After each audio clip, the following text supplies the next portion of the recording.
بسم اللہ الرحمن الرحیم۔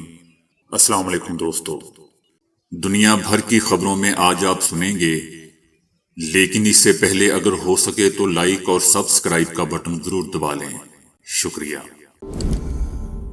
خواتین کو وہ حقوق دیے ہیں جو انہیں ماضی میں نہیں ملے تھے، طالبان۔ صدر جو بائیڈن اپنے گھر سے حساس دستاویزات برآمد ہونے پر پریشان۔ سری لنکا کا معاشی بحران سے نکلنے کے لیے فوج میں کمی کرنے کا فیصلہ۔ ایران کے پاس 4 ایٹم بم بنانے کا مواد موجود ہے، اسرائیل۔ امریکہ کا پولیس مین کا رویہ اصل بحران کی وجہ ہے، روس۔ پاکستان کے لیے IMF کے بیل آؤٹ پیکج میں مزید تاخیر تباہ کن ہوگی۔ 30 سال پہلے حج واپسی پر ڈوبنے والا بحری جہاز کے ملبے سے مشکوک آوازیں۔ بوڑھے باپ کو مکہ میں طوفانی بارش میں کندھے پر اٹھانے والا نوجوان ہیرو بن گیا۔ تو آئیے چلتے ہیں خبروں کی تفصیل کی جانب۔ طالبان نے افغانستان میں خواتین پر یونیورسٹی میں تعلیم حاصل کرنے پر پابندی کے فیصلے کو درست قرار دے دیا ہے۔ طالبان نے کہا ہے کہ طالبان نے خواتین کو وہ حقوق دیے ہیں جو انہیں ماضی میں نہیں ملے تھے۔ یونیورسٹی میں خواتین کی تعلیم پر پابندی کا فیصلہ درست ہے۔ افغانستان میں تعلیم اور ترقی کو شریعت کے مطابق ترتیب دینا تحریک کا فرض ہے۔ طالبان نے گزشتہ مہینے افغانستان میں خواتین کے لیے یونیورسٹی کی تعلیم پر غیر معینہ مدت کے لیے پابندی عائد کر دی تھی۔ طالبان کے اس فیصلے پر عالمی برادری کی جانب سے شدید تنقید کی گئی تھی۔ 2 روز قبل طالبان حکومت نے افغانستان میں خواتین کے بیوٹی پارلرز بند کرنے کے لیے 10 دن کی ڈیڈ لائن مقرر کی تھی۔ طالبان نے خواتین کو تجارتی مراکز میں کام کرنے سے روکنے کا بھی فیصلہ کیا ہے۔ طالبان نے اپنے بیانات میں کہا تھا کہ اگر دنیا ہم پر ایٹم بم بھی گرا دے تو بھی ہم اپنے فیصلے سے پیچھے نہیں ہٹیں گے۔ ہم عالمی برادری کی طرف سے عائد پابندیوں کے لیے تیار ہیں۔ طالبان کے فیصلے صرف لڑکیوں کو یونیورسٹی کی تعلیم سے روکنے پر ہی نہیں رکے، بلکہ اس تحریک نے افغانستان میں غیر سرکاری تنظیموں کو احکامات بھی جاری کیے کہ وہ خواتین کو ملازمت پر رکھنے سے باز آ جائیں۔ صدر جو بائیڈن نے کہا ہے کہ ان کے نجی دفتر سے کچھ حساس دستاویزات برآمد ہوئی ہیں، جبکہ اہم دستاویزات کے حوالے سے مبینہ غیر ذمہ داری پر کانگریس سے تفتیش کا مطالبہ زور پکڑ رہا ہے۔ صدر جو بائیڈن کے پریشانی کا باعث بننے والا معاملہ اس وقت سامنے آیا جب حکام سابق صدر ٹرمپ سے جڑے ایک بڑے اسکینڈل کی تفتیش کر رہے تھے۔ جو بائیڈن کی رہائش گاہ سے اوباما اور جو بائیڈن کے سابق انتظامیہ کے دور کی دستاویزات برآمد ہوئی ہیں۔ اس سے پہلے اسی طرح کی دستاویزات واشنگٹن کے تھنک ٹینک میں پائی گئی تھی۔ صدر ٹرمپ کی فلوریڈا میں رہائش گاہ سے بھی بڑی تعداد میں ایسی دستاویزات برآمد ہوئی تھیں۔ یاد رہے دوستو کہ سابق صدر ٹرمپ کو اس حوالے سے قانونی طور پر مشکلات کا سامنا کرنا پڑ سکتا ہے۔ صدر جو بائیڈن کے گھر سے دستاویزات کی برآمدگی ان کے لیے سیاسی لحاظ سے شرمندگی کا باعث بھی ہے، کیونکہ انہوں نے سابق صدر ٹرمپ کو اسی معاملے پر تنقید کا نشانہ بنایا تھا اور بظاہر خود کو اخلاقی لحاظ سے بالاتر پیش کر رہے تھے۔ امریکی صدر نے صحافیوں کو اس حوالے سے بتایا کہ لوگ جانتے ہیں کہ میرے ساتھ خفیہ اور حساس دستاویزات ہوتی ہیں۔ اس معاملے پر میرے وکلاء نے دوسری جگہوں کا بھی جائزہ لیا ہے، جہاں میرے بطور نائب صدر دور کی دستاویزات موجود ہیں۔ جو بائیڈن کا کہنا تھا کہ انہیں میرے گھر اور نجی لائبریری میں سٹوریج اور فائل کیبنٹ سے معمولی تعداد میں دستاویزات ملی ہیں جو حساس نوعیت کی تھیں۔ انہوں نے کہا کہ محکمہ انصاف نے فوری طور پر نوٹیفائی کر دیا ہے اور ہمارے سامنے ساری چیزیں ہیں، تاہم صحافیوں کی جانب سے کیے گئے سوالوں پر رد عمل نہیں دیا۔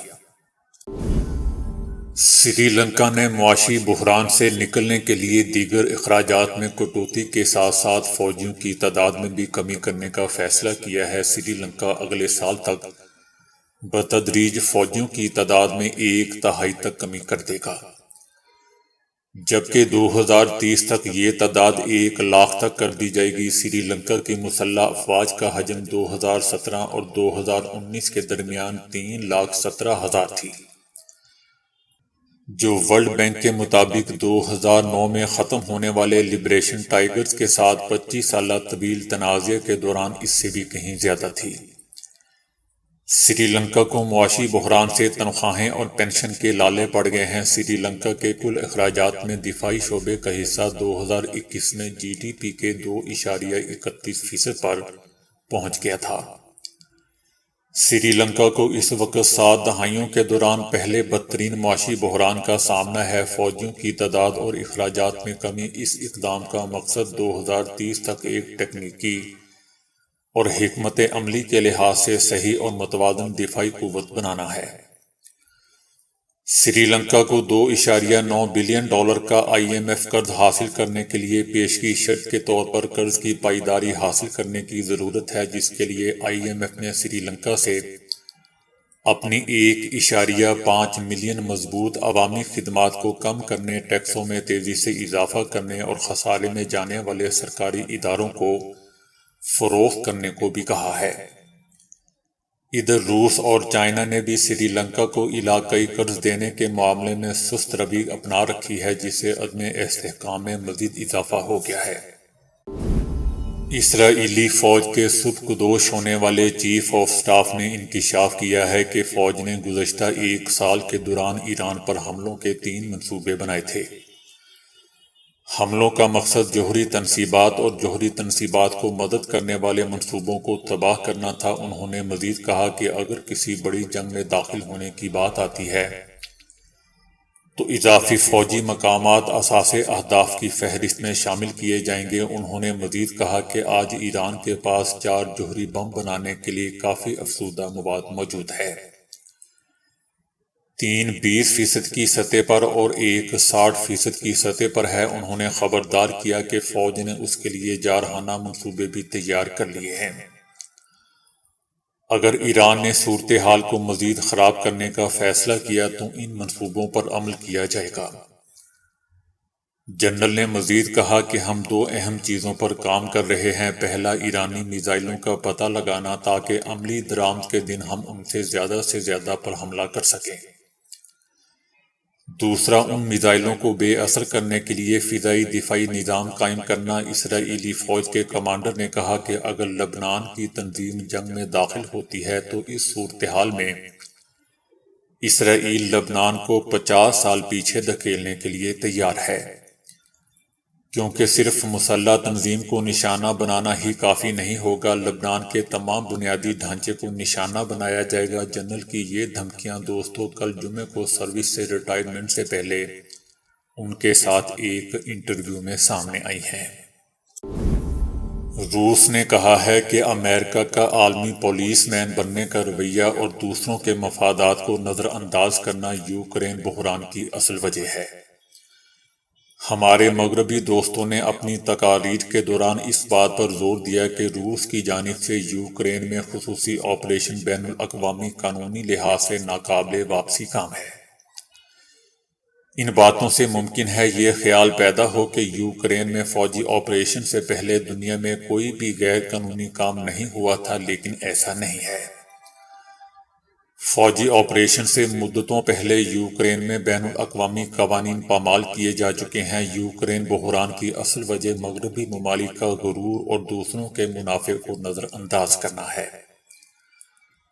حتیٰ کہ اگر کسی ملک کی سلامتی خطرے میں ہو تو یہ ممالک لحاظ نہیں رکھتے۔ یوکرین بحران کی ایک اور وجہ امریکہ کی جانب سے نہ رکنے والا عالمی پولیس مین کا کردار ادا کرنے کا رویہ ہے، جس نے خود کو اس کردار کا ہی ذمہ دار ٹھہرایا ہوا ہے۔ میرپور خاص میں حال ہی میں آٹے کے حصول کے لیے قطار میں لگنے والا 6 بچوں کا باپ بغداد بچ جانے کے باعث اپنی زندگی سے ہاتھ دھو بیٹھا۔ ضروریات زندگی کی بڑھتی ہوئی قیمتوں نے لوگوں کو مفلسی میں دھکیل دیا ہے۔ یہ نہایت ہی گمبھیر صورتحال ہے۔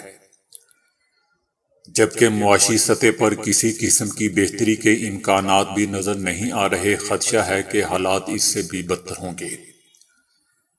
جبکہ ہمارے معاشی وزیر سب اچھا ہے کی خبر دے رہے ہیں۔ مالی بدحالی اور کمر توڑ مہنگائی کے اس بدترین دور میں وزارت خزانہ کی جانب سے پرنٹ اور الیکٹرانک میڈیا پر ایک اشتہار چلوایا گیا۔ اس اشتہار میں ہمیں یہ یقین دلانے کی کوشش کی گئی کہ ملک کی معیشت بحالی کی جانب گامزن ہے۔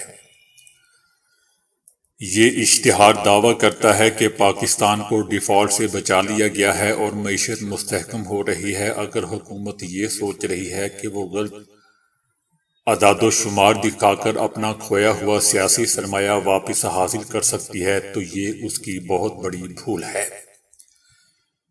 یہ دعوے حقیقت سے بہت دور ہیں۔ ڈالر کی قیمت کو مصنوعی بنیادوں پر کم رکھنے پر اسحاق ڈار کے اصرار نے سنگین صورتحال کو جنم دیا ہے۔ وزیر خزانہ کا روپے کی قدر کو بہتر کرنے کے اس طریقے سے ملک کو شدید نقصان پہنچا ہے۔ IMF کے ساتھ مذاکرات تعطل اور قرضے کی نئی اقساط التوا کا شکار ہیں، جس نے دیگر اداروں سے ملنے والے قرض اور دوست ممالک سے ملنے والی رقوم کو متاثر کیا ہے۔ انہی وجوہات کی بنا پر ہمارے زر مبادلہ کے ذخائر خطرناک حد تک کم ہو چکے ہیں۔ لیکن ہمارے وزیر خزانہ اب بھی حالات کی سنگینی سے انکاری ہے۔ IMF کے بیل آؤٹ پیکج میں مزید تاخیر تباہ کن ثابت ہو سکتی ہے۔ وزیر اعظم کے اعلان کے مطابق IMF کی ٹیم اگلے چند دنوں میں اسلام آباد پہنچ رہی ہے، لیکن اس کے آثار دوستوں نظر نہیں آ رہے۔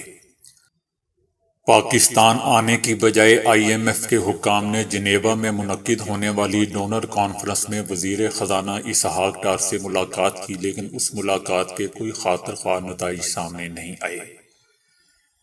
یہ پہلا موقع نہیں ہے دوستو کہ ہمارا ملک مالیاتی تباہی کے دہانے پر ہے۔ ہم نے متعدد بار خود کو معاشی ICU میں پایا ہے، لیکن ہم بیرونی امداد کی وجہ سے اس سے باہر آ گئے تھے۔ ہم اسی امید میں جی رہے ہیں کہ ہمارے بیرونی سہولت کار ہمیں مشکل سے نکال لیں گے۔ شاید ہم اس حالیہ معاشی بحران سے نکلنے میں کامیاب بھی ہو جائیں، لیکن ہم ایک بار پھر مستقبل میں اس کا شکار ہو سکیں گے اور ہوں گے۔ اس لیے دوستو میرے خیال سے خطرہ ابھی ٹلا نہیں ہے۔ مصر میں اس وقت تنازعہ کھڑا ہو گیا جب ایک غوطہ خور نے یہ دعویٰ کر دیا کہ تباہ ہونے والے بحری جہاز سالم ایکسپریس کی جگہ سے مشکوک آوازیں آ رہی ہیں۔ یہ بحری جہاز دوستو تقریباً 31 سال پہلے ڈوب گیا تھا۔ بحری جہاز کو مصر کے مرحوم صدر حسنی مبارک کے دور میں 15 دسمبر 1991 کو سعودی عرب سے مصر آتے ہوئے حادثہ پیش آیا تھا۔ اس پر بڑی تعداد میں عازمین حج موجود تھے۔ بڑی تعداد میں لوگوں نے غوطہ خور پر الزام لگایا کہ وہ سوشل میڈیا پر توجہ حاصل کرنے کے لیے ایسی افواہیں پھیلا رہا ہے۔ سوشل میڈیا صارفین نے کہا کہ برطانوی سپلائی بحری جہاز سالم ایکسپریس کے ملبے کے بعد اب دوسری بحری جہاز غوطہ خوری کے شوقینوں کو اپنی طرف متوجہ کریں گے۔ آوازیں آنے کا دعویٰ کرنے والے غوطہ خور کا مقصد اسی رجحان کو پیدا کرنا تھا۔ سعودی عرب میں موسلا دھار بارش کے بعد سیلابی صورتحال کے دوران مکہ میں بوڑھے باپ کو کندھوں پر اٹھا کر محفوظ مقام پر لے جانے والا نوجوان سوشل میڈیا پر ہیرو بن گیا۔ سعودی عرب میں موسلا دھار بارشوں کے باعث مکہ مکرمہ، مدینہ منورہ اور دارالحکومت ریاض سمیت بعض دیگر علاقوں میں نظام زندگی مفلوج ہونے کی وجہ سے تعلیمی سرگرمیاں بھی معطل ہو گئیں۔ شہری دفاع کے اہلکار گھروں میں محصور مکینوں کو کشتیوں کے ذریعے محفوظ جگہ منتقل کر رہے ہیں۔ مدینہ منورہ کی ایک وادی میں سیلاب میں پھنسے ہوئے 2 شہریوں کو ہیلی کاپٹر سے بحفاظت ریسکیو کر لیا گیا، جبکہ مکہ میں اپنے بوڑھے باپ کو کندھے پر اٹھا کر محفوظ جگہ لے کر جانے والا نوجوان تصویر وائرل ہونے کے بعد سوشل میڈیا پر وائرل ہو گیا اور ہیرو بن گیا۔ مسلسل بارش کے بعد دوستوں مکہ مکرمہ کے پہاڑ، وادیاں اور گھاٹیاں سرسبز اور شاداب ہو گئی ہیں۔ پہاڑوں اور صحرائی علاقے میں حد نگاہ ہریالی نظر آ رہی ہے۔ بتایا جا رہا ہے کہ یہ قیامت کی نشانی ہے، باقی اللہ بہتر جانتا ہے۔ مدینہ منورہ اور مکہ مکرمہ ریجن میں گزشتہ کئی دنوں کی بارش کے بعد پہاڑی علاقوں اور صحراؤں میں سبزہ زار میدان کا نقشہ پیش کر رہا ہے۔ تو دوستو ابھی کے لیے اتنا ہی۔ ویڈیو کو لائک اور شیئر کرنے کا بہت بہت شکریہ۔